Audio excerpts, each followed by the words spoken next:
seconds and counting.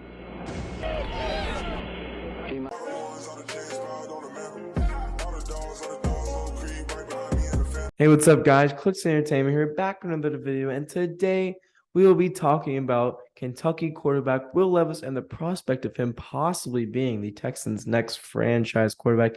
And of course, this all comes about over the past couple of weeks with the different rumors and speculations when it comes to what the Texans are going to do with the quarterback position, and really when it comes to what they're going to do with the second overall pick in the draft.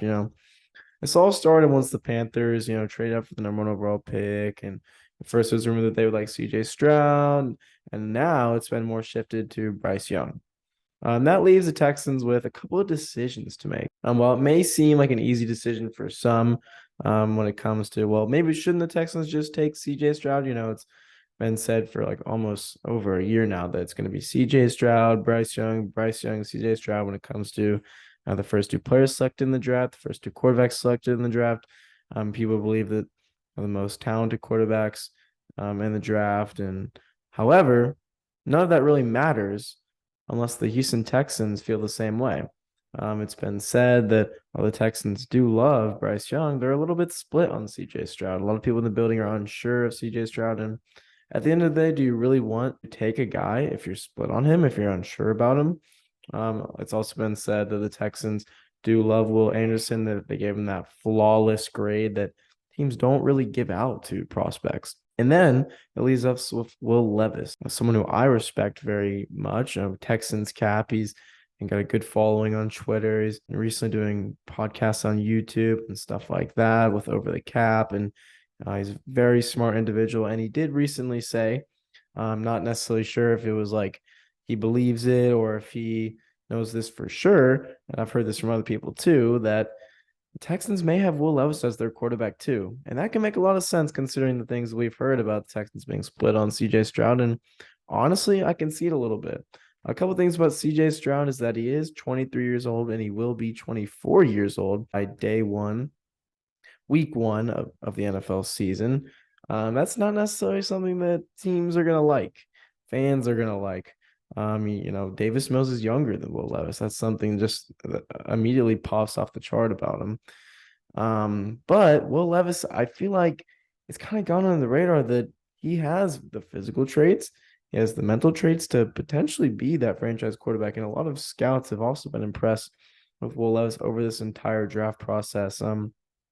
Will Levis has an insanely strong arm. I believe there's this drill at the combine where basically you just kind of throw the ball and they test your ball velocity. Like just throw the ball in a straight line at the wall. And Will Levis won that competition basically, and he threw the ball the fastest.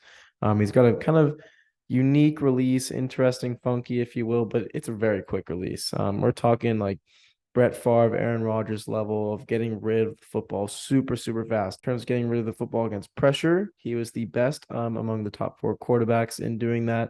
He completed 51% of his passes while being under pressure, highest completion percentage, and most yards with over 700 yards against pressure in his face. That is a very, very, very impressive. That's been one of the knocks on CJ Stroud, not being able to complete passes under pressure.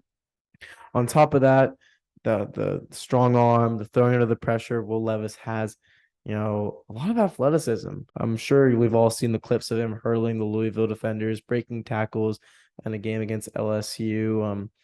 On top of that, people also talk about, his leadership traits. As scouts have said that he's a guy that people will follow. People will run through a brick wall for Will Levis. He's a super, super smart guy, very detailed guy.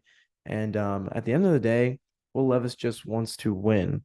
However, I will say there are a lot of inconsistencies with Will Levis in his game, and it's very concerning for a 24-year-old to have those inconsistencies.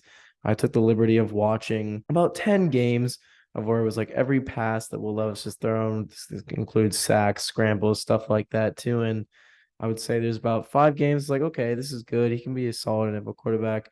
Maybe like 2 games where I was like, wow, Will Levis is really impressive. These traits are all coming out. He's looking like he could be the next coming of like a Josh Allen type of guy. And then there's other games where it's like, whoa, what are you doing?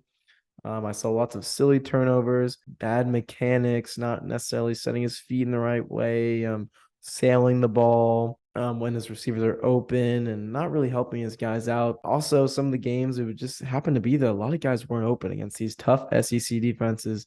And when you look at the talent that Will Levis was surrounded by in Kentucky, the only notable guy was Wanda Robinson. And this past season was even worse for Will Levis because Wanda Robinson was gone, drafted by the Giants.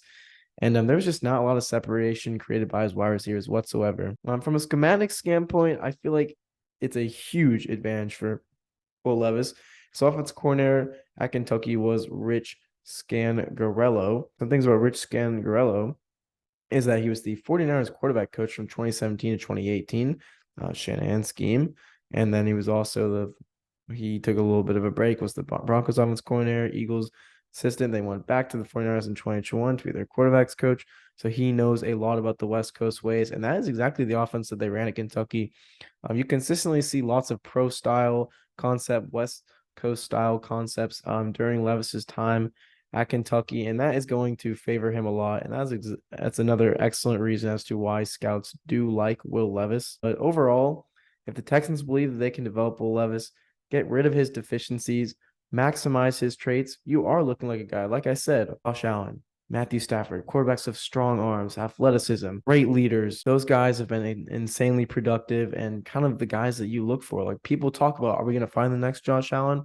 When is that going to happen? It could very well happen right here with Will Levis. I'll also give credit to Anthony Richardson. He's definitely in that same boat too of really talented quarterbacks. But Will Levis, he definitely has the traits to get all together. And if the Texans truly do believe that they can do it, they should 100% do it. They should take the guy that they want. And at the end of the day, it probably shouldn't take him at 2. They maybe should trade back for him. It's potential where you can maybe go from 2 to 7, select Will Levis. Maybe you take Will Anderson at 2 and you stay at 12 and get Will Levis. You trade back from 2 and then you go to 4 and get Will Anderson. And then maybe you move up from 12 to 8, something around that area, and just get Will Levis. Make sure guarantee that you get your guy. You don't want to risk anyone jumping and taking your guy. We've seen that too many times with the Texans over the years, including Jameson Williams last year. The Lions jumped the Texans for him, and it appeared that the Texans were going to take Jameson Williams from information that I've heard.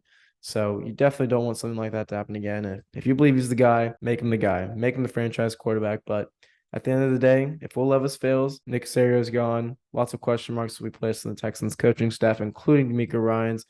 And definitely a bet on traits pick. Risk it for the biscuit. And if the Texans win a Super Bowl, they'll be glorified. If they don't, people like Nick Caserio will be crucified. At the end of the day, that's what it comes down to with Will Levis. I wouldn't necessarily hate the pick, but at the end of the day, it just comes down to development and getting the best out of him with the kind of elite traits that he has. That's going to be it for today's video. Let me know your guys' thoughts on Will Levis down below, and we'll see you all next time. Peace.